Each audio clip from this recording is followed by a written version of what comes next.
I'm Amanda Coulong here at TechZulu, live from NMX, New Media Expo, and I am here with Mike Edelhart with PivotCon. What is PivotCon, Mike?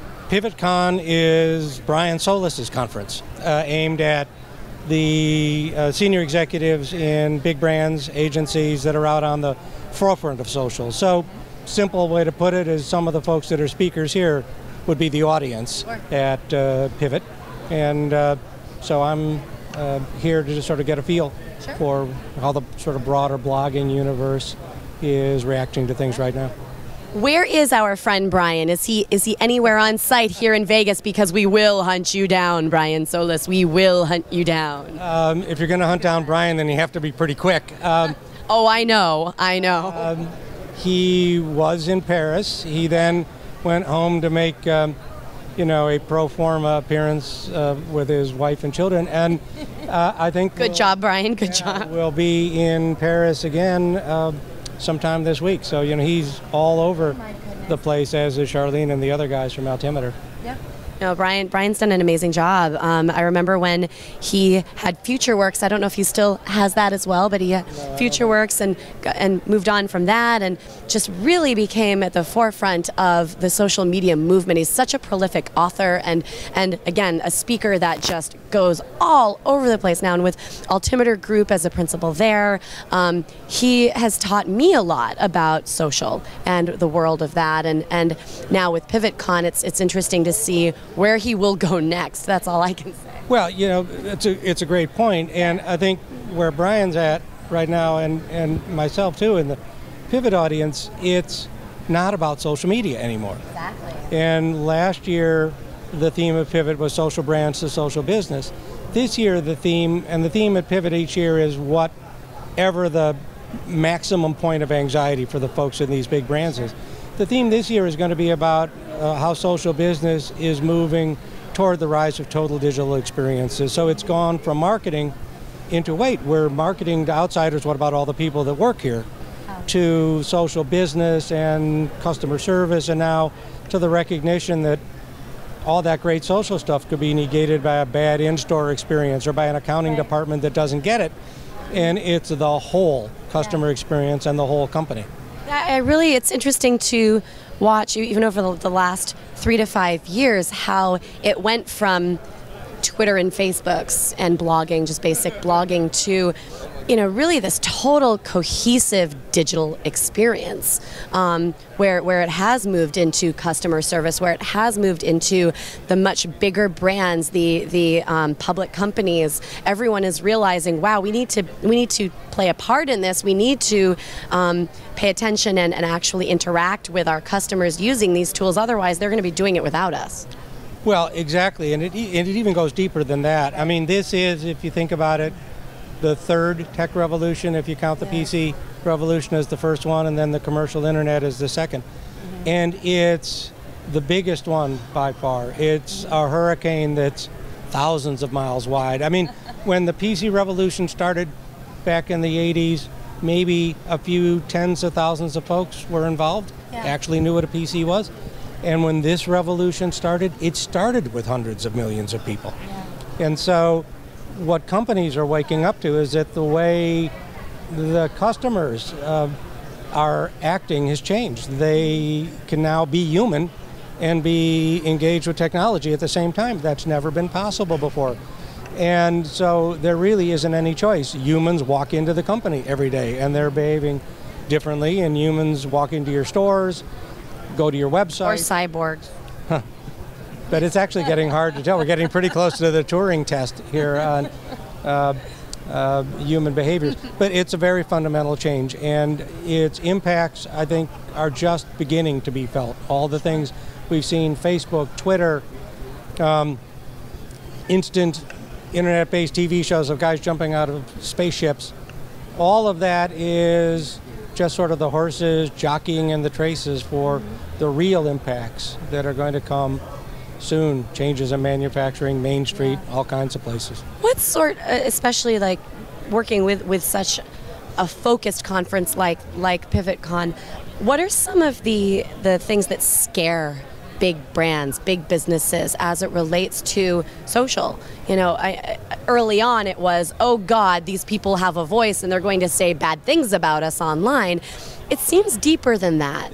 You know, what are the real innate fears that companies have when they start to approach social business? Well, at root, the fear is one of obsolescence and disappearance. So you go back 100 years and pretty much everybody that was in the top 100 businesses then ceased to exist between then and now. And even if you go back just a few decades, a lot of those companies have gone away. And so big companies are looking out at this landscape where everything's starting to change. So yeah, it started with the kids won't behave, and then nobody will behave. And then, wait a minute, some of those nobodies come to work here, and they won't behave. And nobody's behaving, nothing's acting like it used to. And our whole business is based on processes, brand attributes, interactions, marketing channels, all of these retail behaviors, all of which are out of whack. And so the root fear is we've got to get out ahead of this again, or something terrible is going to happen. And they've seen terrible things happen to big companies in music, and now they're starting to see terrible things happen to big companies in TV and cable and in certain kinds of manufacturer like clothing. And they're going, we have got to react to this or else. So it's a compulsion that comes from the recognition that you can't do business without people. In the end, it's all about the humans.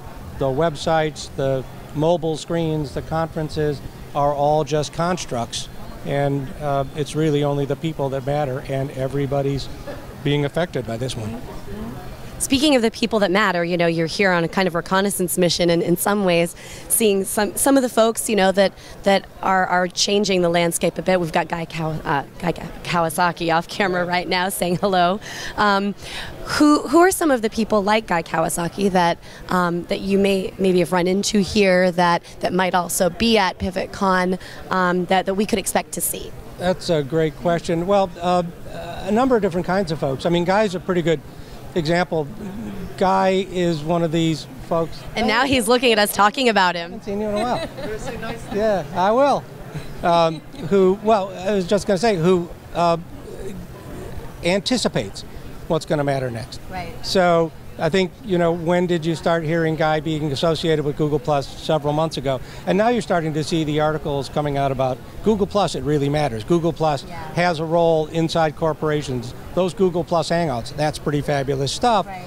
And how many times, you know, early in Apple, early on the internet, it's just remarkable. And now in this world of publishing, it doesn't work the way it used to. Authoring, it doesn't work the way it used to. And essentially, Johnny Appleseeding out there about not just you ought to do it, but here's specifically how to do it. It's a remarkable role. Chris Hoyer's here from Deloitte. And, you know, an outfit that in the past would have stood aloof from something like this. And yeah, I think that's really interesting, and especially the fact that it's Chris, I think, helps with Deloitte, because Chris started Social Media Club. You know, he's been playing with these digital tools from the very, very early days of it. So I think a lot of times too, it depends on who they're bringing in. Right. So Brian with Altimeter and Chris with Deloitte, and then you've got even folks like CC Chapman that are here, that are the prolific authors that are really trying to stay out there on the forefront of all of this. Exactly, and at Pivot, there are those kinds of folks, and then you want to call it a level above, because one of the things that's happening here for big brands is, okay, where do I look for endorsement folks, or where do I look for folks that can represent my brands, and they're not coming from the traditional places. So we had Daily Grace at Pivot last year, and it was startling for the guys in the audience, the gals in the audience, to hear her say, well, I have an audience in millions, and they'll do whatever I want them to do. Oh, I shouldn't have said that, should I? And that whole notion that the audience isn't way out there, and she isn't some disembodied talent way over here, but she and the audience are really close, and they really will do what she says, and that's a new kind of power. Power and responsibility as well, wouldn't you say? Yes, yeah, absolutely, and I'd say the power side of it is developed a little bit faster and further than the responsibility side of it, because there's still a little bit of a feeling of almost like Simon says, put your arms up. Oh, they did it. Yeah.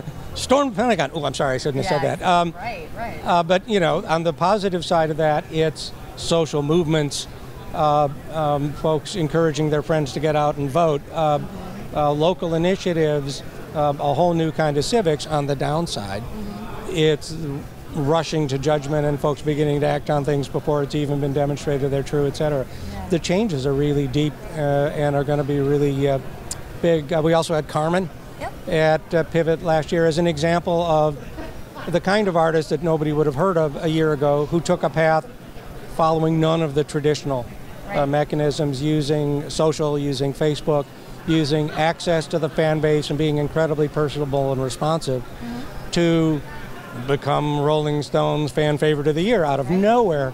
And again, partly because it's really cool to have Carmen up on stage playing and all, but also to be instructive to the brands in the room about, hey guys, this is what you're dealing with now. The CAA is wonderful, but that's important too. I just think the instruction of it all, because people can talk sort of on a high level about these things and, well, here's a quick case study of what I did, but to really get into the instructive bits of it, the instructional bits of it, Brian does a good job of that, just as an example of someone. But I think, you know, to have some sort of a guidebook is helpful. I mean, you can't, you know, it's no silver bullet, as we always say. I hate that term, but you know, it's true. Like every situation is going to be different, but there are best practices, I think, that can be followed. Yeah, I think I'd agree with that and twist it a little bit because Brian's an extraordinary delineator of the zeitgeist. Yeah. So what Brian's able to do, I call him the shrink for this group. He says out loud, Brian, you are a shrink. Because he says out loud, here's how to make the incomprehensible comprehensible. Yeah. So, oh my God, it looks totally scary and horrible. It's the end of business as usual, but it's the beginning of a new human algorithm. And he creates, oh yeah, good, it's a human algorithm. I can deal with that. And so that's part of what we do at Pivot, and that's instructive in the sense of just giving folks a way to function in the face of all this change. What we don't try and do is practitioner level, here's sort of what you could do. Ours is much more a group of officers all engaged in the same war, hearing from those who've just come back from the front. Here I am, my uniform smoking, holes in my helmet. I'm going to tell you about what to look for, what to avoid, and I'm proof that you can go through this process and survive. Peers in the audience, and that's a lot of what we do. Well, thank you so much, Mike. Great to hear about what's going on with Pivot. And what are the dates for the show? Yeah, let's put the dates out there. October 15th and 16th in New York City, always in New York. And Pivot is one of the anchor events of Social Week in New York, which is 30 or more events from all kinds of folks. Us, the Business of API Conference, the Glimpse Social Content Discovery Conference, IBM, Social Media Week, all kinds of folks, all aimed at social professionals, all during that same week of the 14th of October in New York. So anybody interested in any aspect of this should be there. And those who really want to understand what's happening at the edge with big companies should come to Pivot. You'll learn a lot. Great. Well, thank you so much. Thanks for having me. And we'll definitely be chasing Brian as well. Yeah. So tell him Amanda and TechZulu said hello, and we miss him dearly. All right. Nice to meet you. Nice to meet you too. Thanks a lot.